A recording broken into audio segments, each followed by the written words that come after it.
So, something I want to discuss and something I'm going to be making more regularly now, just due to the fact of the most recent banner change that we've gotten recently in Honkai Star Rail. That being, now keep in mind, this is a screenshot of when Face Shao was live.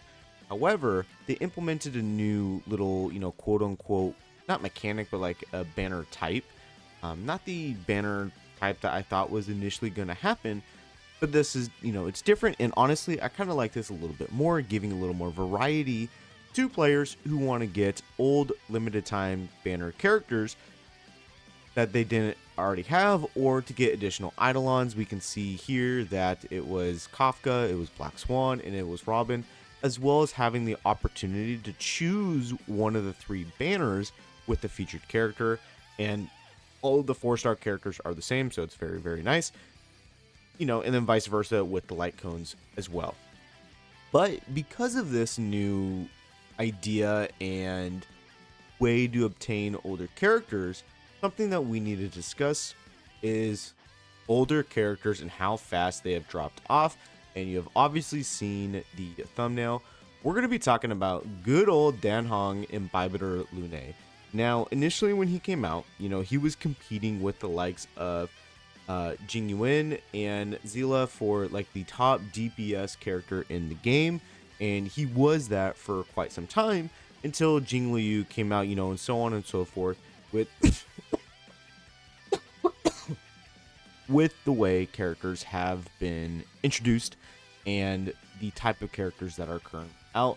And you can see up here I have a variety of different characters that we are going to look at, just broadly speaking. Now, is this necessarily a power creep video? No, not really. We're just going to be looking at the dramatic fall off of these characters, which is always expected in these types of games, because when a new character comes out, yes, they're very good for quite some time. End game content typically is geared towards them so they can showcase the character, incentivizing players to spend money to pull for said characters to help clear whatever piece of content is live. Now, obviously, when Imbibitor Lunae first came out, we only had MOC, Memory of Chaos, but now we also have Pure Fiction, we have Apocalyptic Shadow.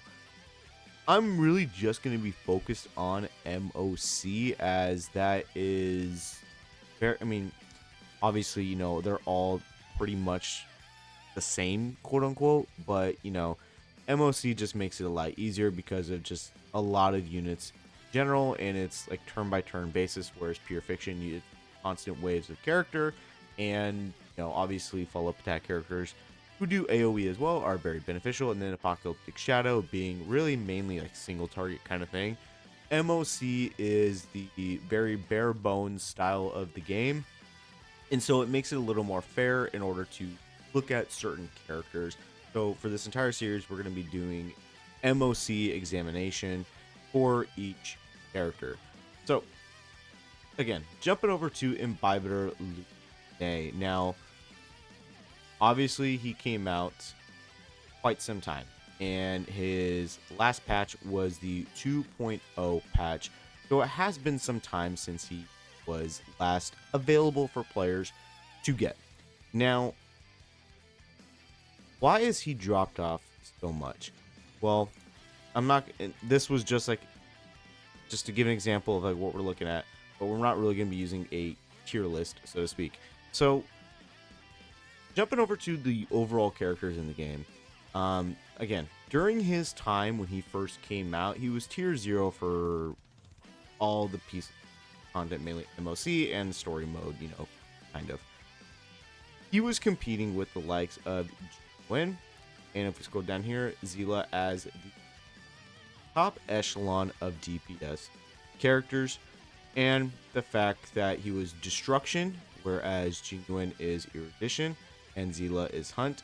They were able to output quite a bit of damage at the time, but obviously Zila being Hunt, it was just single target focused, and Jingyuan mainly because of Lightning Lord able to output a lot of damage, which you had to build up for, whereas Imbibitor Lunae was able to put out a lot of damage. Granted, He's very SP hungry, and that was essentially his knock when he first came out. However, now we jump to the current state of the game, and we need to talk about what else he provides for your team. And honestly, nothing. He's just raw damage. Just focus on doing damage. Whereas let's just do a quick rundown of these other characters. Dr. Ratio, yes, he's just strictly damage, but the amount of damage and multipliers he has tops even Imbibitor Lunae. But again, also because of the fact he's come out later, helps out a lot. Topaz and Numby, they are on character, again, single target, but because of the fact that they're able to provide a general buff for follow-up attack teams, allowing other follow-up attacks to go more damage to a specific target with the proof of dead debuff, makes her very valuable, so it provides another aspect for her. Yunling being destruction, very much the same line as Imbibitor Lunae.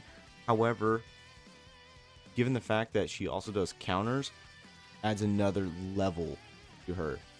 Same thing with Fei Xiao, just stupid damage with her, as well as follow-up attacks and being able to the overall damage. And then the top three is, yes, they do stupid damage, mainly Boot Hill. He's like just strictly damage focused, but these two, Acheron and Firefly, are arguably the high power damage that's in the game, provide additional aspects, with Acheron being able to stack attack once you get the 9 slash dreams on a single target, and then Firefly just being able to damage mitigation, heal herself, many different things. So I would never, I mean, you can always get a character that you don't have for collection purposes, but in terms of what they're going to be providing, I just don't think it's worth getting him if you're like, I want to use him. Maybe like, mess around here and there with certain content or whatever. But the fact is, we have Rappa coming out, another imaginary character. She's not destruction, she's addition, but she's going to be doing by far more damage. In lead gameplay, you can see that she tops 1,000,000 damage, whereas Imbibitor doesn't even scratch that. So it sucks because he's a very cool character and he's very hyped when he first came out. But obviously, times come and they go for certain characters. They don't have additional factors in their base kit, then they're very much to the wayside. And also the fact that to make him even viable, you have to have characters such as Sparkle, just to make him somewhat decent. Maybe Bronya, like the true essence of a hyper carry unit, where even doing that, he still falls short of the other high profile damage